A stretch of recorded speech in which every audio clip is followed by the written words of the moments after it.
Bendiciones, hermanos, muy buenas tardes. Una vez más, con el gusto de siempre de poderles saludar, de poder estar con ustedes a través de estos medios. Le agradecemos al Señor la oportunidad, como cada vez que la tenemos, ¿verdad?, de poder mirarle, cuando menos a través de la cámara, ¿verdad? Pastor, ¿y cómo me va a ver? Bueno, creemos que usted está allá, creemos que usted ha estado al pendiente de lo que hemos estado haciendo. Y nada, saludándoles, bendiciéndoles, diciéndole que les extrañamos y que deseamos que el Señor les haya estado guardando como lo ha hecho hasta el día de hoy. Así que yo espero que usted, juntamente con su familia, estemos tomando un tiempo de estar alrededor, como lo hemos estado diciendo, congregándonos alrededor de la presencia del Señor. No de la vida del pastor, no de la iglesia, no de la cobertura, no, sino simple y sencillamente alrededor de la presencia del Señor. Antes de iniciar, quisiera yo recordarles que el día domingo, hermano, este próximo domingo, 2 de agosto, tenemos nuestra reunión de Santa Cena. Cada quien allá en sus hogares va a preparar los elementos de la Santa Cena, el pan, el vino, todo lo que usted necesite. Pero mire, lo más importante es que debemos de preparar nuestro corazón para poder participar dignamente de la Cena del Señor, para que entonces la Cena del Señor, este mandato, esta ordenanza que el Señor dejó para usted y para mí, surta el efecto, haga lo que tenga que hacer en nuestras vidas, en la vida de nuestras familias. Estamos iniciando, a partir de mañana, estamos iniciando un nuevo mes, hermano, es el 8º mes del año. Mire que pronto, que rápido han pasado las cosas, y más con este tiempo que estamos viviendo, más con esta contingencia que estamos viviendo. Así que le ruego que podamos tener todo listo. Le pido en el nombre del Señor que usted vaya preparando desde ya su alma, su corazón, su vida, todo su ser, para poder participar en unidad de la Cena del Señor. Quisiera que pudiéramos tomar un tiempo, quisiera que pudiéramos orar un momento para ponernos en las manos del Señor. El Señor ha puesto muchas cosas en mi corazón para este 8º mes, hermano, y yo quisiera poderlas irlas desarrollando, pero voy a necesitar la ayuda de usted, sobre todo la ayuda del Señor, pero también la ayuda de usted, el compromiso de usted para volver a ser aquello que somos. Pastor, no le entiendo. Sí, hermano, para volver a ser una congregación. Entonces, roguemos al Señor que este mes número 8, este mes de agosto, este mes que vamos a estar prontos ya a iniciar, sea un mes de reinicio para nuestras vidas. Así que oremos allá en sus lugares, cierre sus ojos, incline su rostro. Padre, en el nombre de Jesús, gracias por este tiempo que nos has permitido vivir, gracias por la oportunidad de ser tus hijos, gracias porque en todo momento y en todo lugar tu presencia ha estado con nosotros. Que en esta tarde, Señor, que nos congregamos alrededor de tu presencia, auxiliados por tu maravilloso Espíritu Santo, Señor, nuestra vida pueda ser edificada, nuestra vida pueda ser bendecida a través de tu palabra, que podamos no solamente oír, sino que también podamos empezar a obrar de acuerdo a tu palabra. En el nombre de Jesús, bendice a la iglesia, Señor, donde quiera que ella se encuentre. Bendice a cada hombre, a cada mujer, Señor, a cada joven, a cada señorita. Gracias, Señor, por sus vidas. Padre, te damos gracias por cada diezmo, por cada ofrenda, por cada aportación que tus hijos han traído delante de ti, Señor. Te ruego que tú los bendigas, que tú multipliques, Señor, en abundancia aquellos que han hecho, Señor, en fe, en integridad y en fidelidad a ti, Señor. En el nombre poderoso de Cristo Jesús te damos gracias. Amén y amén. Quisiera que me acompañara, por favor, a Jueces, el libro de los Jueces, allá en el Antiguo Testamento, libro de los Jueces, capítulos 13, versículos del 2 al 3. Libro de los Jueces, por favor, capítulo 13, versículos 2 y 3.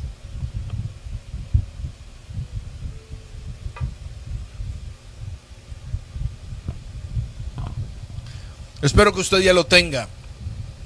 La Escritura dice de esta manera: y había un hombre de Sora, de la familia de los danitas, el cual se llamaba Manoa. Su mujer era estéril y no había tenido hijos. Y entonces el ángel del Señor se le apareció a la mujer y le dijo: he aquí, tú eres estéril y no has tenido hijos, pero concebirás y darás a luz un hijo. Mire este pasaje de la Escritura, hermano. Nos da razón de un hombre llamado Manoa, que era parte de la familia de los danitas. ¿Qué es esto de los danitas? Que era parte de la tribu de Daniel, hermano, de Dan, perdón. Y entonces este hombre estaba casado con una mujer. Pero mire qué tremendo que esta mujer, su esposa, era estéril. Dice la Escritura que era estéril, que no podía tener hijos. Y cuando el ángel se le aparece a esta mujer, mire que todavía como que le pone el dedo en la herida, ¿verdad? Y le dice: mujer, tú eres estéril y no has tenido hijos. Pero sabe, no era como para ponerle el dedo en la herida, era como para que ella estuviera consciente de su debilidad, estuviera consciente de aquello que le hacía falta. Porque después de decirle: eres estéril y no has podido tener hijos, el ángel le dice: pero concebirás. Tú, la estéril, tú la que no ha podido tener hijos, mira, dice el Señor que tú vas a concebir. Tú la que no has podido dar fruto, dice el Señor que vas a tener un fruto.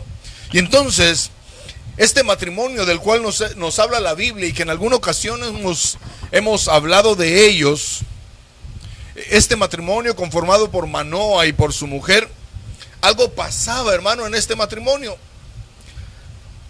No podían tener hijos, pero dice la Escritura, y hermano, y aquí es algo que la Escritura enfatiza, ¿verdad? Que la que era estéril no era el hombre, que la que era estéril era la mujer. Pero más allá de mirar la esterilidad de la mujer, más allá de mirar la debilidad de esta mujer, de esta esposa de Manoa, yo quisiera que tal vez hoy pudiéramos mirar el amor que este hombre tenía por su mujer. El nombre de Manoa significa descanso. Y entonces mire que para esta mujer su esposo era un descanso.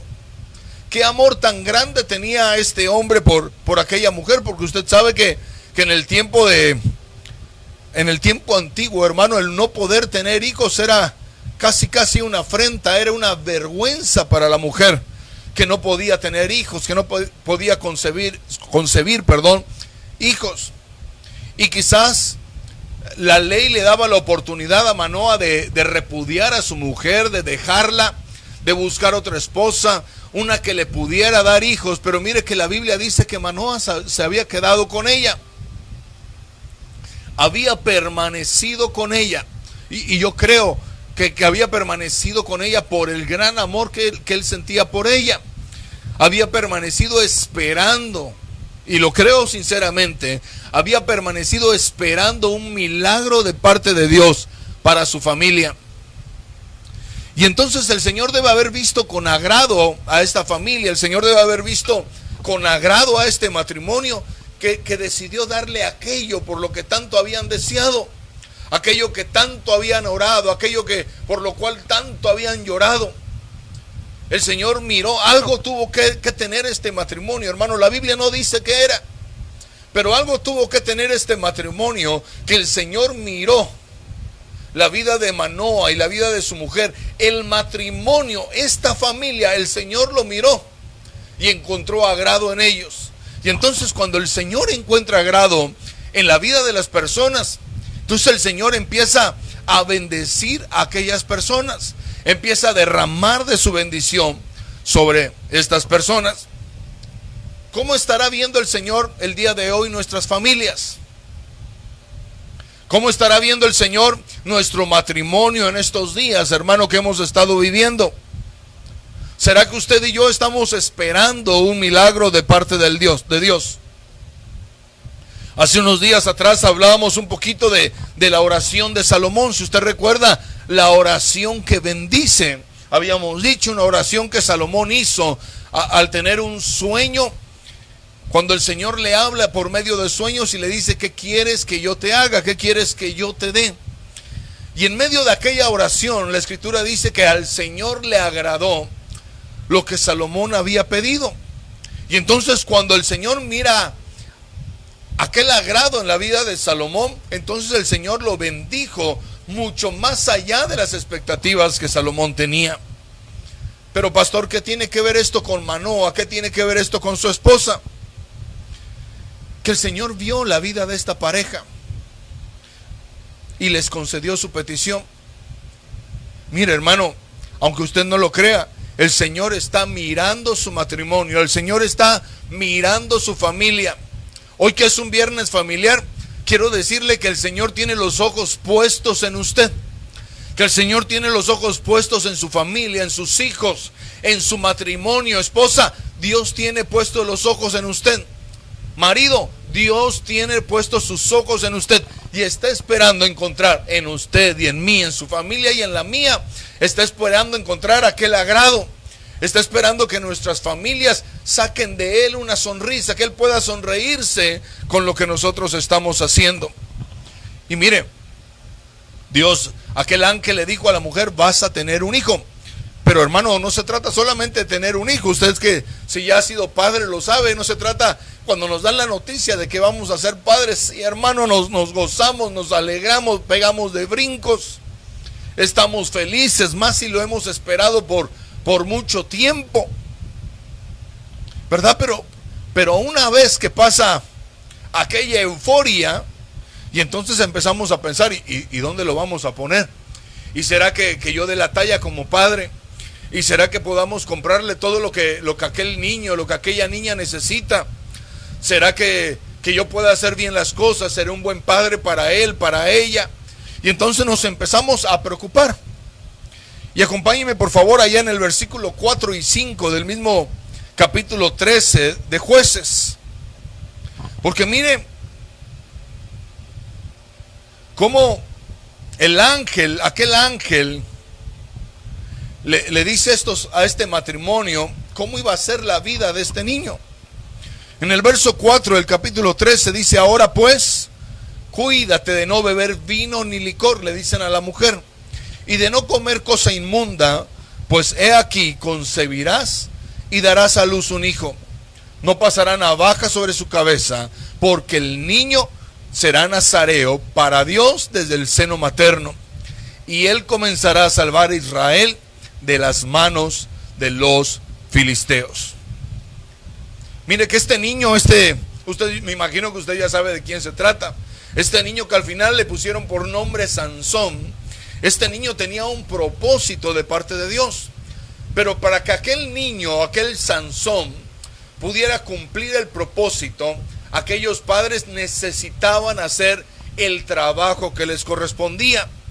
Para que aquel niño que estaría en el vientre de aquella mujer cumpliera su propósito en Dios, ellos necesitaban cumplir a cabalidad el trabajo que como padres Dios les había encomendado. Y mire que hoy quiero hablarles precisamente de esto, del trabajo de los padres. No de qué trabajo es ser padre, no. Hoy quiero hablarle del trabajo, tal vez para que usted me entienda un poquito más, del oficio de los padres. Pero no solamente quiero hablarle a los padres, sino que también me encantaría que los hijos pudieran poner atención, porque algún día, si el Señor no viene antes y si el Señor lo permite, ellos también van a ser padres y necesitan saber que ellos van a tener que ejercer un trabajo determinado para que sus hijos puedan cumplir el propósito de Dios. Y como todo padre, como todo matrimonio, al saber que vas a tener un hijo, hermano, empieza una preocupación, porque hay una nueva responsabilidad en nuestras vidas. Y mire que en el verso 12 del capítulo 13, Manoa le hace una pregunta al ángel. Jueces capítulo 13, versículo 12. Y Manoa dijo, cuando tus palabras se cumplan, o sea, cuando mi mujer esté embarazada, cuando mi mujer tenga el hijo, para aquel hijo, ¿cómo debe ser el modo de vivir del muchacho? ¿Y cuál tiene que ser su vocación? ¿Cómo tenemos que hacer nuestro trabajo? Es lo que el Manoa le estaba preguntando al ángel. ¿Cómo tenemos que hacer nuestro trabajo? ¿Qué es lo que tenemos que hacer para educar bien a este hijo que el Señor nos está concediendo? Mire Jueces capítulo 13, verso 12, el mismo versículo, pero en la Nueva Traducción Viviente. Y entonces Manoa le preguntó: cuando tus palabras se hagan realidad, ¿qué reglas deben gobernar la vida y el trabajo del muchacho? ¿Qué reglas deben de gobernar la vida y el trabajo de aquel muchacho? ¿Cuál va a ser nuestro trabajo como padres con nuestros hijos? Es darle reglas que les van a permitir gobernar su vida, y no solamente su vida, sino también su propósito. Aquel matrimonio había entendido que su hijo iba a tener un propósito de parte de Dios, y que por eso tenía que ser educado de una manera diferente para poder cumplir un propósito diferente. No era un niño cualquiera, no iba a ser un niño cualquiera, no iba a ser un chamaquito cualquiera, no iba a ser un joven cualquiera. Era un joven, un niño que tenía un propósito diferente de parte de Dios, y entonces tenía que ser educado de manera diferente. Lo que yo quiero hoy trasladarles, cómo podemos ayudar a nuestros hijos para que el propósito de Dios se cumpla en ellos. ¿Y cómo los podemos ayudar? Haciendo nuestro trabajo. ¿Cuál es nuestro trabajo? ¿Qué es lo que tenemos que enseñar? ¿Qué es lo que tenemos que mostrar? ¿Qué es lo que debemos trasladarle a la vida de nuestros hijos? Y entonces yo quiero pedirle que por favor me acompañe allá al libro de Éxodo, capítulo 2, versículos 3 y 4.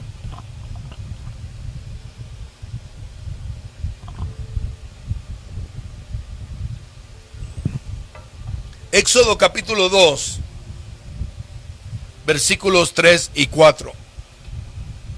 Es un pasaje que hemos leído en otras ocasiones, pero miren, para lo que quiero hoy trasladarle, es exactamente, hermano, es muy bueno para lo que hoy quiero decirle.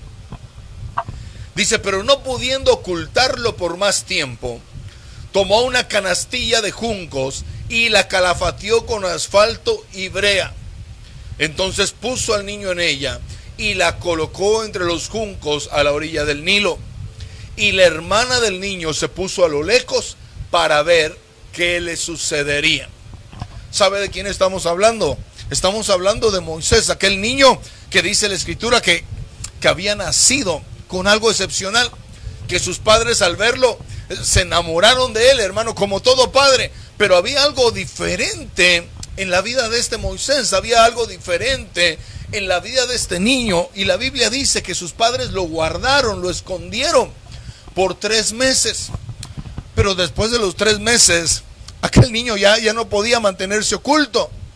Aquel niño tal vez lloraba mucho más, era mucho más inquieto, hermano, y entonces necesitaban hacer algo con aquel niño excepcional que el Señor les había dado a Amairán y a Jocabed. Y no debe haber sido fácil para estos padres haber depositado a su hijo de 3 meses, a su hijo excepcional, en una canastilla de junco, calafateada con brea, hermano, y dejar a aquel bebé de 3 meses, por favor, 3 meses. Y si ahora nuestros hijos más grandes ya no queremos que salgan a ningún lado, hermano, por miedo a muchas cosas.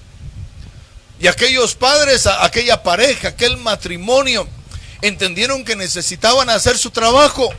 Y entonces pusieron a su hijo, hicieron una canastilla de juncos, una cesta de juncos, y la calafatearon, hermano, le pusieron una cobertura por dentro y por fuera. Y entonces depositaron al niño, aquel Moisés, lo depositaron allá a las orillas del río Nilo. Qué difícil debió haber sido para aquellos ponerlo en un río que estaba infestado por cocodrilos, en un río tan vasto, hermano, con una corriente que quién sabe dónde podía llevar aquel niño, aquella carga tan preciada para ellos. Dios, mire, Dios les había dado a aquel niño tan especial, y ahora tenían que deshacerse de aquel niño, porque si no corrían el riesgo de que su hijo fuera asesinado por los soldados de Faraón. ¿Cuál fue el trabajo de Amairán y de Jocabed, de los padres de Moisés? El trabajo de ellos fue buscar un mejor futuro para su hijo. El trabajo nuestro, nuestra labor, nuestro trabajo, nuestra responsabilidad es buscar un mejor futuro para la vida de nuestros hijos. Y mire que de verdad no estoy hablando solamente de darle estudio, de darle riqueza, de darles amistades. No estoy hablando de eso. Dejemos a un lado eso, hermano, y procuremos centrarnos en lo espiritual. Nuestro trabajo, nuestra labor es procurar un mejor futuro para nuestros hijos. Y sabe que el mejor futuro que nuestros hijos puedan tener es en las manos de Dios. Es lo mejor que podemos hacer, hermano, depositar a nuestros hijos, poner a nuestros hijos en las manos de Dios. Eso es lo que hicieron aquellos padres, aquella pareja, aquel matrimonio. El depositar aquella canastilla en el río Nilo implicó fe y implicó desprendimiento. Miren, hay veces que no queremos desprendernos de nuestros hijos. Hay veces que no queremos dejar que ellos empiecen a caminar, que ellos empiecen a andar, que ellos empiecen a buscar su camino, pero necesitamos, de verdad, nuestra labor como papás es depositar a nuestros hijos en las manos de Dios. Ahí en el río, Señor, mira, aquí está mi hijo, yo ya he hecho mi labor, he calafateado por dentro y por fuera, le he enseñado la palabra, le he llevado conmigo a la iglesia, le he mostrado que mi Dios, que tú eres un Dios bueno, que tú eres un Dios proveedor. Ahora es mi trabajo poner a mi hijo ahí y que tú tomes control de la vida de nuestro hijo. A Moisés no lo tiraron. A Moisés no lo tiraron al río, a Moisés lo pusieron en las manos del Señor. Entonces, miren, lo primero que necesitamos hacer es poner a nuestros hijos en las manos de Dios. Es depositar la vida de nuestros hijos en las manos de Dios. No importa cuántos años tengan nuestros hijos. Y tal vez a los hijos ahorita no diga, pero yo ¿para qué quiero esto? Llegará el momento, y hay algo, hermano, que decimos, que cuando nuestros hijos sean padres nos van a entender. Que cuando nuestros hijos sientan este amor que uno siente como padre por sus hijos, y entonces nos van a entender, y entonces van a saber que no es tan fácil soltar a su hijo, soltar a su hija, pero que es necesario poner a nuestros hijos en las manos de Dios. Que es necesario buscar, procurar para nuestros hijos un mejor futuro. Sí está bien, demos la enseñanza, sí está bien, démosles educación, sí procuremos que estén en la mejor y la mayor comodidad posible, pero nada de eso es válido si no hemos puesto a nuestros hijos en las manos de Dios. Nuestra primer labor, por eso, hermano, mire, por eso es que a los niños los presentan en el templo. Por eso es que a los niños los llevamos a presentar al Señor. ¿Y qué hacemos cuando le presentamos al Señor a nuestros hijos? Es decirle, Señor, este es mi hijo, este es el que tú me diste, mira, pero aquí está, Señor, es completamente tuyo. Te lo entrego para que tú cumplas con él el propósito que tienes para él, que tienes para ella. Porque sé que tienes yo sé que mis hijos tienen propósito. Yo sé que mis hijos en algún momento el Señor los va a llevar a cumplir su propósito. Pero ellos tienen que aprender de mí y de su mamá cosas diferentes para poder cumplir un propósito diferente. Y lo primero, hermano, es que necesitamos entregar a nuestros hijos en las manos del Señor. ¿Qué es lo segundo que le quiero mostrar en esta noche? Génesis capítulo 18, versículo 19. ¿Qué es lo que tienen que ver en nosotros? ¿Cuál es la labor que como padres tenemos que hacer? Génesis 18, versículo 19. Esta versión es la Nueva Biblia de los Hispanos. Dice, y yo lo he escogido para que mande a sus hijos y a su casa después de él, que guarden el camino del Señor, haciendo justicia y juicio, para que el Señor cumpla en Abraham todo lo que él ha dicho acerca de él. Mire que el Señor había escogido, hermano, dice la Escritura, yo lo he escogido a Abraham para que mande. Pero esta palabra mandar es instruir. Yo lo he escogido para que instruya a sus hijos y a su casa después de él, que guarden el camino del Señor. Hay una versión que dice, para que gobierne. Yo he escogido a Abraham para que gobierne bien su casa. Yo he escogido a Abraham para que instruya bien a sus hijos y a su casa. Yo he escogido a Abraham para que mande, hermano. Y entonces la segunda labor que necesitamos hacer es tener gobierno sobre nuestra casa. Y entonces el gobierno de Dios se ve en una jerarquía, hermano. Cristo es la cabeza del hombre, el hombre es cabeza de la mujer, y ahí vienen después los hijos. Pero el hombre que gobierna bien su casa, el hombre que tiene en sujeción su casa, el hombre que puede administrar bien su casa, hermano, está haciendo bien su labor. La mujer, la esposa que se sujeta, la esposa que es sumisa a su marido, que se sujeta a su marido, a la palabra de Dios, está haciendo bien su labor delante del Señor. Y entonces nuestros hijos van a mirar, nuestros hijos van a ver que nuestra labor la estamos haciendo bien. Por eso es que la Escritura dice, para que sus hijos y su casa después de él guarden el camino del Señor. ¿Por qué? Porque si nuestros hijos y nuestra casa son enseñados, y son llevados por el buen camino, y son gobernados bien, y entonces dice que va a cumplir todo lo que Él ha dicho acerca de nosotros. Cada promesa que el Señor ha hablado, cada promesa que el Señor ha dicho, cuando Él ve que nosotros como padres hacemos bien nuestro trabajo, cuando Él mira que nosotros como familia hacemos bien nuestro trabajo, Él va a empezar a cumplir sus promesas en cada uno de nosotros. Cuando Él mira que los hijos se sujetan a los padres, cuando Él mira que la mujer se sujeta al marido, cuando Él mira que el varón se sujeta a Cristo, entonces, hermano, las promesas de Dios van a empezar a fluir en nuestras vidas, y entonces estaremos haciendo bien nuestro trabajo familiar en el Señor. Mire 1 Timoteo capítulo 3 versículos 4 y 5. 1 Timoteo 3 versículos 4 y 5. La versión lenguaje sencillo dice: además, debe gobernar bien a su propia familia y educar a sus hijos, para que sean obedientes y respetuosos.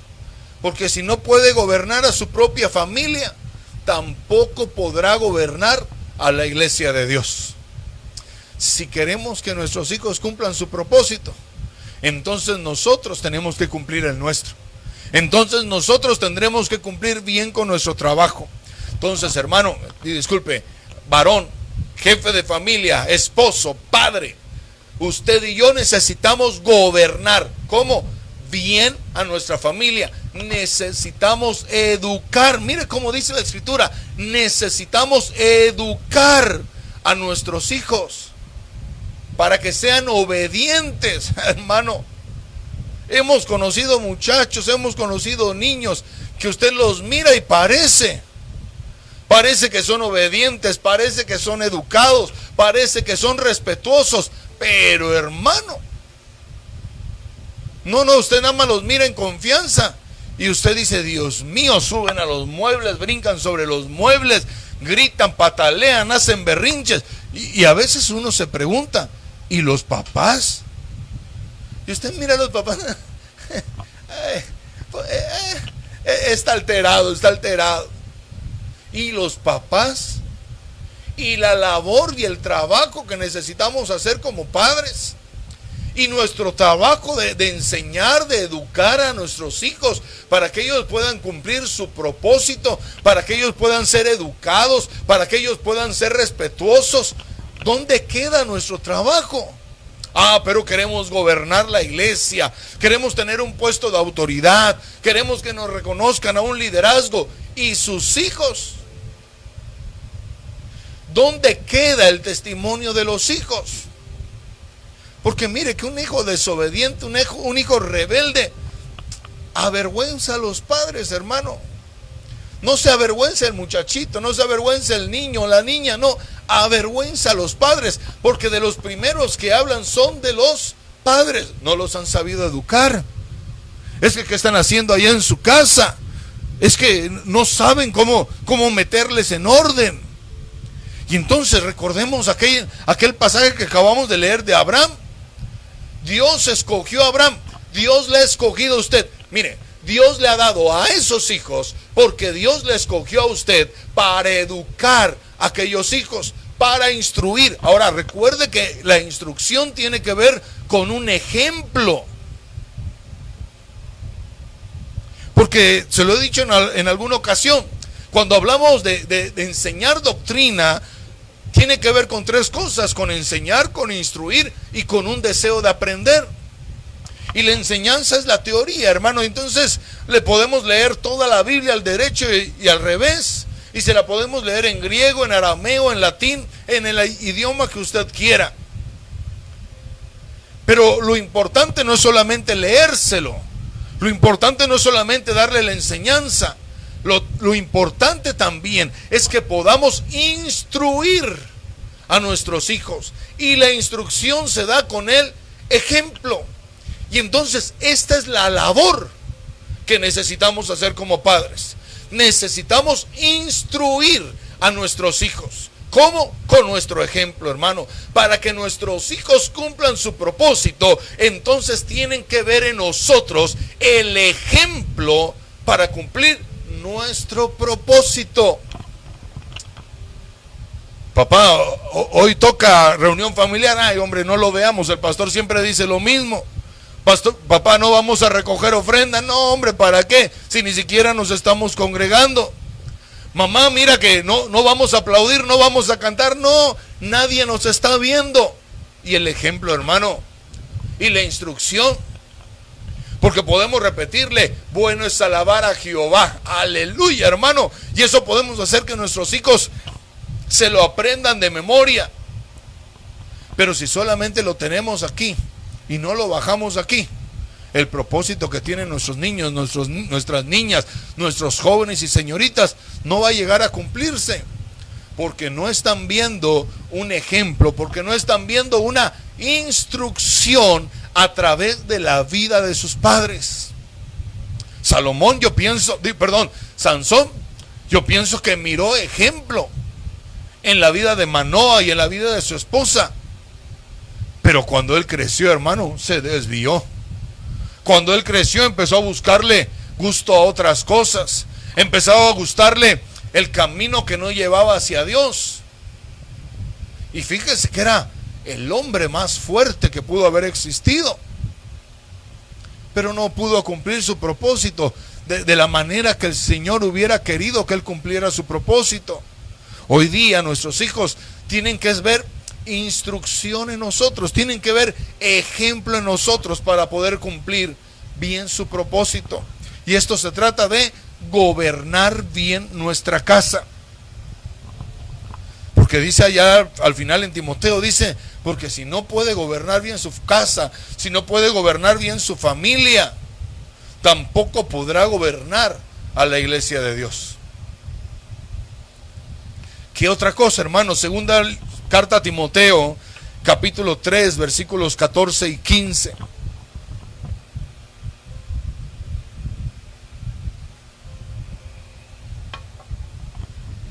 Segunda carta a Timoteo, capítulo 3,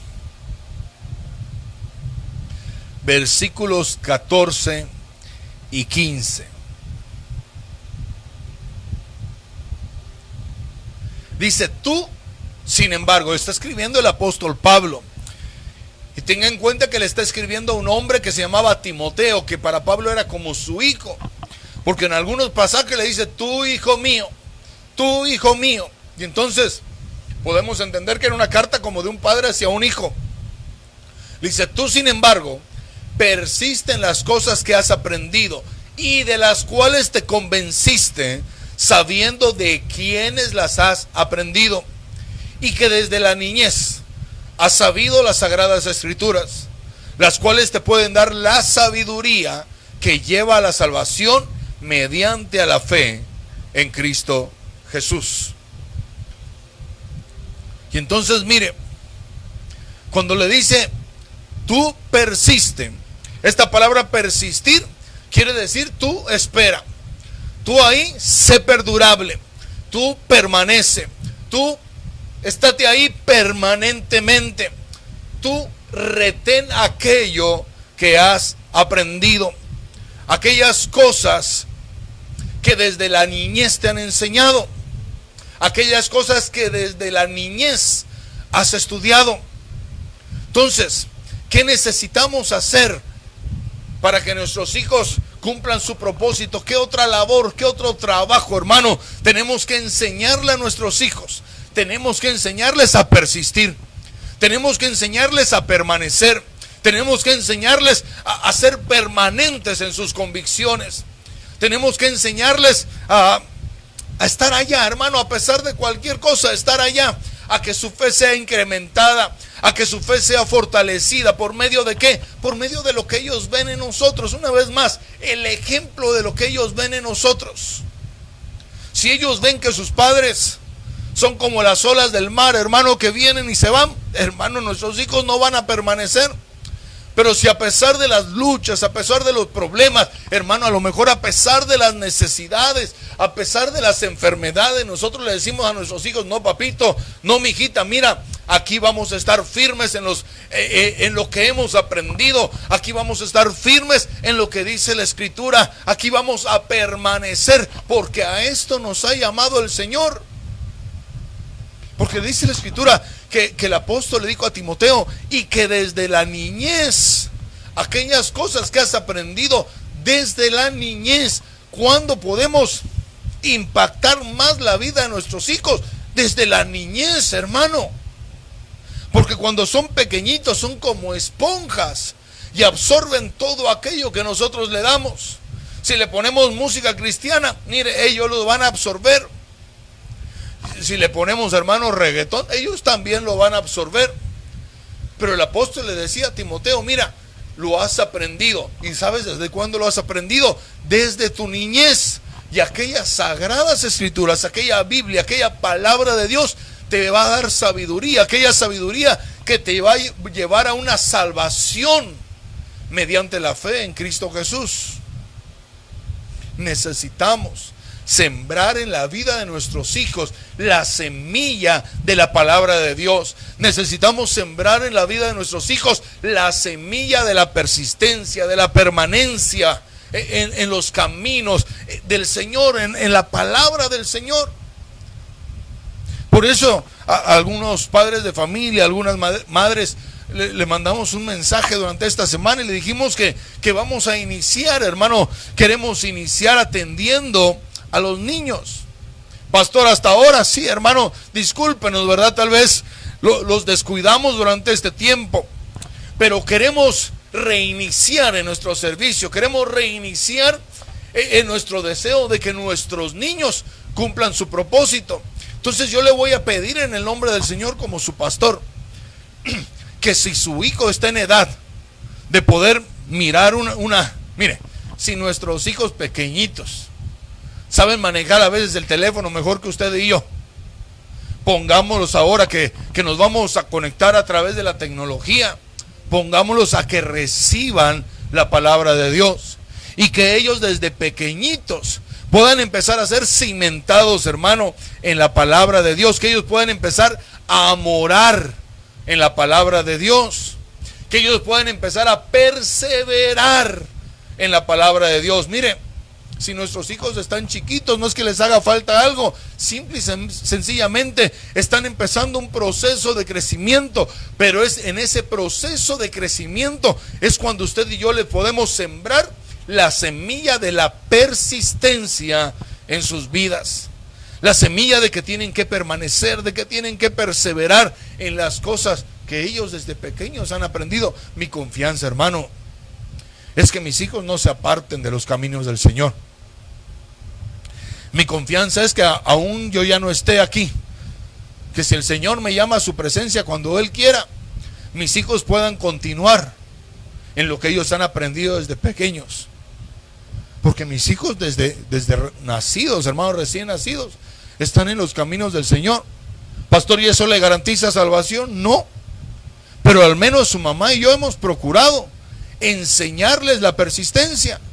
A pesar de que ellos han visto muchas cosas, a pesar de que ellos han oído muchas cosas, nuestro deseo y nuestra enseñanza y nuestra instrucción ha sido: vamos a permanecer, vamos a perseverar, vamos a morar. En este lugar vamos a morar, porque en este lugar el Señor va a hacer prodigios con nosotros.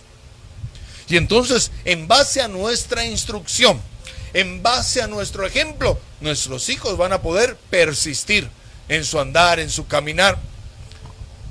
La Biblia dice: instruye al niño en su camino. Instruye. Sé ejemplo del niño en su camino. Mire, tal vez esta versión que me acabo de inventar, o no sé si hay alguna versión así, pero en aquel pasaje cuando dice instruye, enseña, sé ejemplo al niño en su camino, y aun cuando él fuere viejo, no se va a apartar de él por tu ejemplo. Mire qué labor tan importante y tan impactante tenemos como padres. Qué labor tan trascendente tenemos como padres. Que nuestro ejemplo puede ser la diferencia entre permanecer y abandonar, entre continuar y rendirse, entre estar quieto y ver la salvación o perderse eternamente. Nuestro ejemplo, hermano. Por eso es que es necesario que usted y yo como padres podamos ejercer nuestro trabajo que el Señor nos ha dado. Por eso es necesario que usted joven, que usted señorita, si está pensando más adelante casarse, entienda que no es solamente casarse y ay qué bonito, que va a llegar un momento en que el Señor va a demandar de usted, joven señorita, que usted ejerza una labor, que usted ejerza un trabajo paterno sobre la vida de sus hijos, y que esto implica enseñanza, y que esto también implica instrucción, la teoría y el ejemplo que usted y yo podemos darle a nuestros hijos. Hebreos capítulo 11, versículo 32 al 34.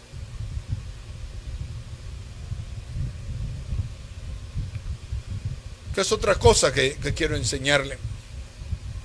Hebreos capítulo 11, versículos 32 y 34. Le voy a dar oportunidad, hermano, de que usted lo busque.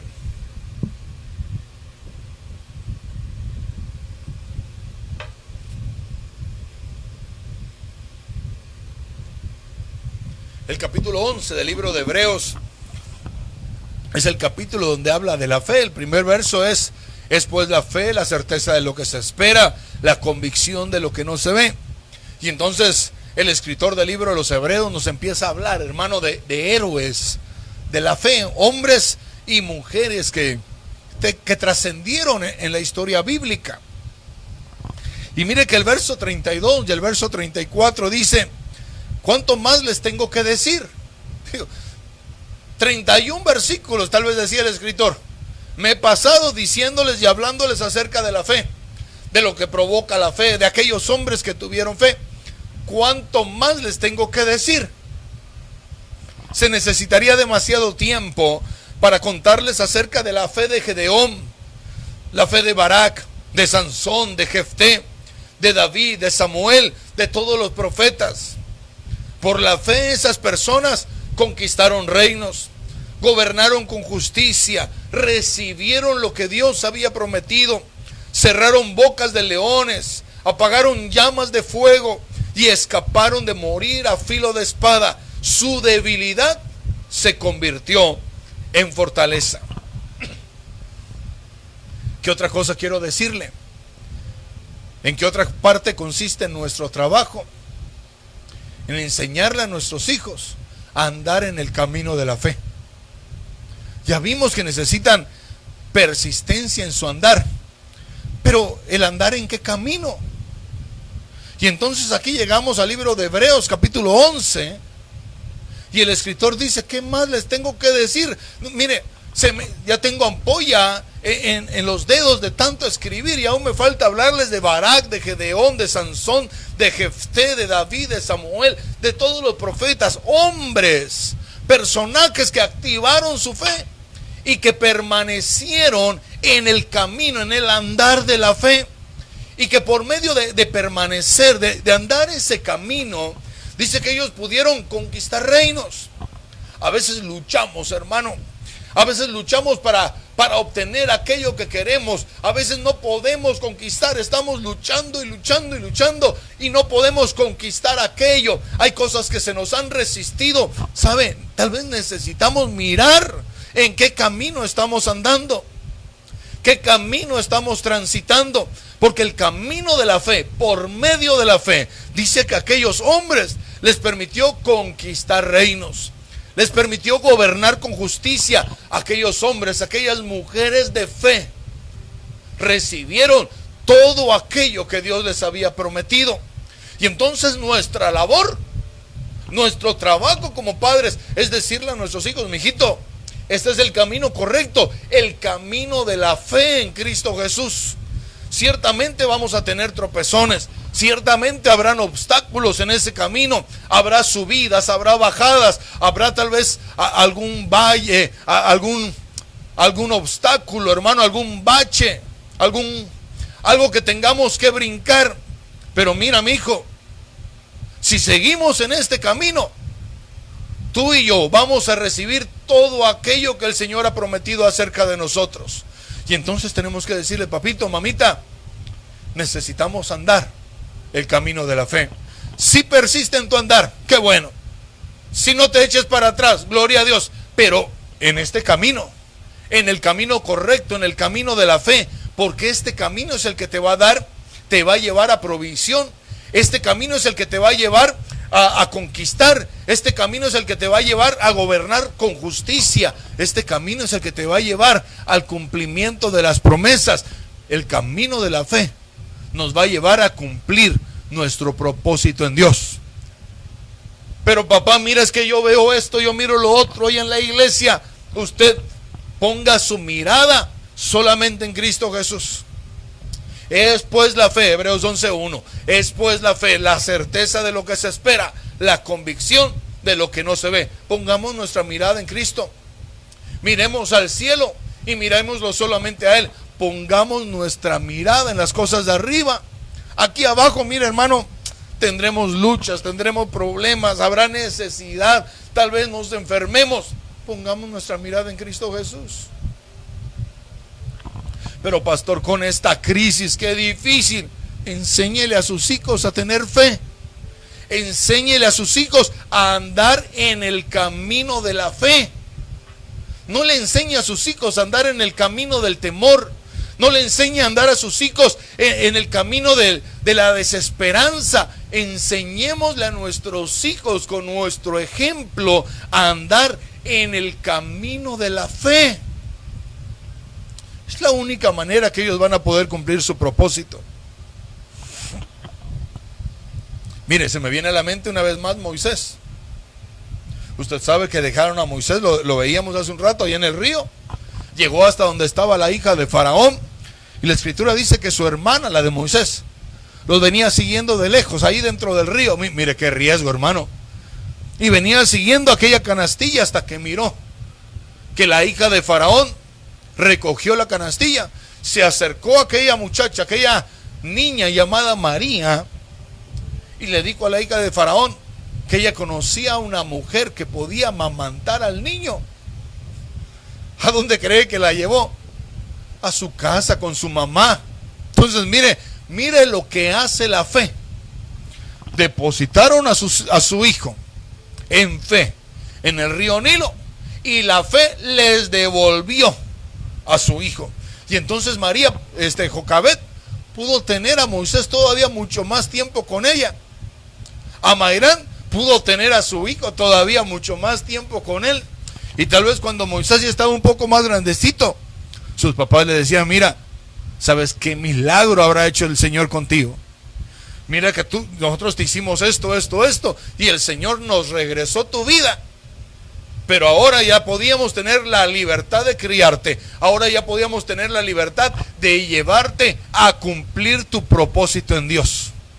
Cuando le enseñamos a nuestros hijos a caminar en el camino de la fe, el propósito de Dios se va a cumplir en la vida de nuestros hijos. Quiero terminar Jueces capítulo 13, versículos 15 y 16. Vamos a regresar con Manoa, hermano. con Manoa y su mujer, los papás de Sansón. Jueces capítulo 13, versículo 15 y 16.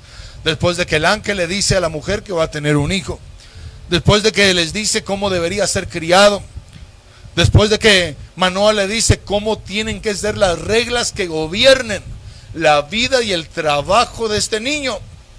Entonces mire, llegamos al verso 15. Y Manoa le dijo al ángel: nos gustaría que te quedaras un poco más. Queremos prepararte un cabrito para que lo comas. Y el ángel le respondió: aunque me hagan demorar, no voy a comer lo que me den. Pero si quieren preparar algo, entonces ofrezcan al Señor un sacrificio que debe quemarse completamente. Es que Manoa no entendía que ese hombre era en realidad el ángel del Señor. El último punto, y quizás una de las labores más importantes que tenemos que hacer como padres, es que necesitamos aprender a ser agradecidos. Y esto lo tenemos que enseñar a la vida de nuestros hijos.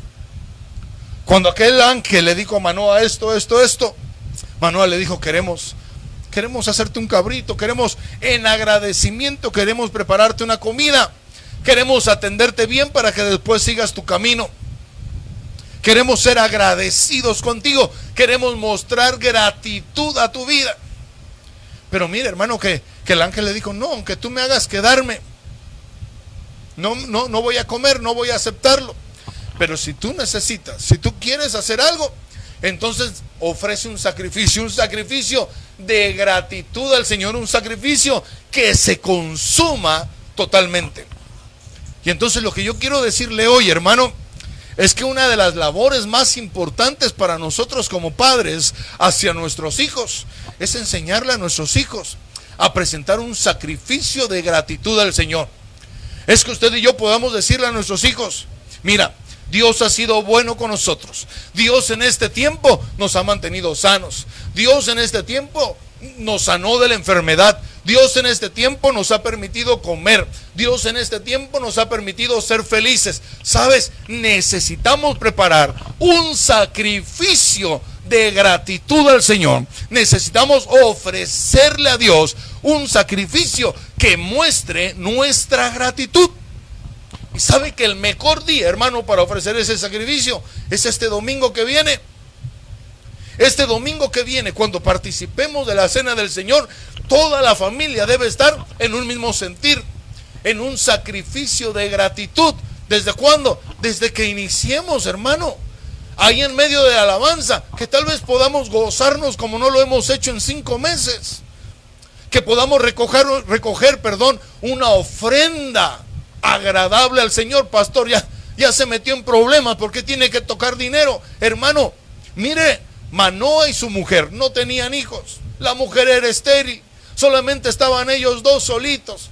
Quizás iban a envejecer como pasitas, ellos dos solitos, chuchulitos. Y de repente la misericordia, la bondad del Señor vino sobre ellos y les dijo: tu mujer eres estéril, pero mira, vas a concebir y vas a dar a luz un hijo. Mire, usted lo sabe, la pastora y yo tardamos 4 años en tener bebés. Y cuando nos dijeron, hermano, que ella estaba embarazada, una sonrisa se dibujó en nuestro rostro que duró como 20 años hasta ahorita. Y cada vez que vemos a nuestros hijos, no podemos decir: Señor, gracias, porque has sido bueno con nosotros. Y entonces hoy necesitamos entender que nuestra labor como padres, nuestro trabajo, el trabajo que tenemos que desarrollar como padres, es que usted y yo necesitamos enseñarles gratitud a nuestros hijos. Y el mejor día es el domingo. Este domingo, no el próximo. Este domingo, hermano. Que todos podamos estar bien presentables. Que todos podamos estar, hermano, dispuestos. Que nuestro corazón esté dispuesto. Que nuestro corazón familiar esté dispuesto a alabar y a sacrificar alabanza al Señor. Un sacrificio, mire cómo le dice el ángel: entonces ofrezcan al Señor un sacrificio que debe quemarse por completo. Entonces, este domingo, que su familia y mi familia puedan sacrificar completamente al Señor, que no nos quedemos con nada en nuestras manos, que entonces usted y yo podemos gozarnos, podamos alabar al Señor, podamos gritar, podamos aplaudir. Hermano, que tal vez las panderistas que no han tocado su pandero en 5 meses, tal vez lo desempolven. Y cuando menos que se oiga. Que los que no han tocado un instrumento, que cuando menos saquen su instrumento allá, que se les quite el polvo. Que los servidores, hermano, en el entendido de que somos un pueblo agradecido, que los servidores tal vez nos podamos poner nuestro uniforme y todos como una familia poder participar y hacer un sacrificio de gratitud para el Señor. Entonces, ¿cuál es nuestra labor, hermano, como padres? Número 1, entregarlo a Dios. Número 2, gobernar bien nuestra casa. Número 3, enseñarle persistencia en el andar. Número 4, enseñarle el camino de la fe, que es el camino que tiene que andar. Y número 5, que usted y yo podamos como padres enseñarle a nuestros hijos a ser agradecidos. Espero que me haya dado a entender y que usted me haya entendido y que usted haya captado, hermano, aquello que yo tenía en mi corazón darle. Porque es necesario para poder recibir todas las promesas. Es necesario que usted y yo como padres podamos ejercer aquella labor, aquel trabajo familiar que el Señor nos mandó a hacer. Así que le ruego en el nombre del Señor que podamos tomar un tiempo de oración y que podamos bendecir el nombre del Señor hasta ahora. Quisiéramos orar por la hija de nuestra hermana Minerva, la que se encuentra allá en los Estados Unidos, si no me equivoco, en California, hermano. Es nuestra hermana Erika Moya. Ella tuvo un accidente de trabajo y la están operando. Vamos a orar por ella, vamos a pedirle al Señor que Él sea el que tome control de todas las cosas, que Él sea el que tome el control de la mano de los médicos, que esta operación salga excelente, hermano, y que no quede ninguna secuela en la vida de esta hija de Dios. Así que allá en su lugar, hermano, en el nombre del Señor, le ruego que incline su rostro, que podamos cerrar nuestros ojos. Padre, en el nombre poderoso de Cristo Jesús, te rogamos, Señor, en esta hora de la noche, venimos a interceder, venimos a levantar un clamor, Señor, por la vida de tu hija Erika Moya. Padre, en el nombre de Jesús. Padre, ella tuvo un accidente allá en su trabajo. Te ruego que tú tomes control de su vida, tomes control de la situación, Padre. Ahora que le están operando, que le están interviniendo quirúrgicamente, que los médicos, Señor, aún sin ellos saberlos, Padre, puedan ser tomados por tu Espíritu Santo. Que tu Espíritu Santo les guíe, que tu Espíritu Santo les dé habilidad, que tu Espíritu Santo permita, Señor, que ellos hagan su trabajo de la mejor manera posible. Que no quede ninguna secuela en la vida de esta hija tuya. Bendecimos su vida, bendecimos la vida de sus hijos, Señor, la vida de su esposo, la vida de sus padres, de su familia, en el nombre de Jesús. Señor, pon sobre de ellos un manto de paz, un manto de consuelo, un manto de tranquilidad, Señor. En el nombre poderoso de Jesús, gracias por este tiempo, gracias por enseñarnos a hacer nuestro trabajo familiar, Señor. En el nombre de Jesús, bendice a cada familia, Señor, de la congregación. Que podamos crecer, que podamos abundar, Señor, en toda cosa buena familiarmente. En el nombre de Jesús, gracias por este tiempo. Te bendecimos, Señor, y te alabamos en Cristo Jesús. Amén y amén. Que el Señor le bendiga, hermano. Que el Señor le guarde. Le recordamos que el domingo, hermano, por favor, que pudieran tomar usted una fotito allá de su mesa, de cómo está usted recibiendo la palabra, con su familia, usted solo. Pero echémosle ganas, hermano, le ruego, echémosle ganas. No vaya a salir con su camisetita Saga, hermano, y ahí se tome su foto. No, vístase como si usted vaya a ir al templo. Hermanos de alabanza, pónganse corbatita, peínese, cuñado, para que podamos dar testimonio también de que estamos ofreciendo un sacrificio de gratitud al Señor. Que el Señor le bendiga, hermano, les amamos, les extrañamos. Que el Señor le bendiga, que el Señor le guarde. Muy buenas noches, bendiciones.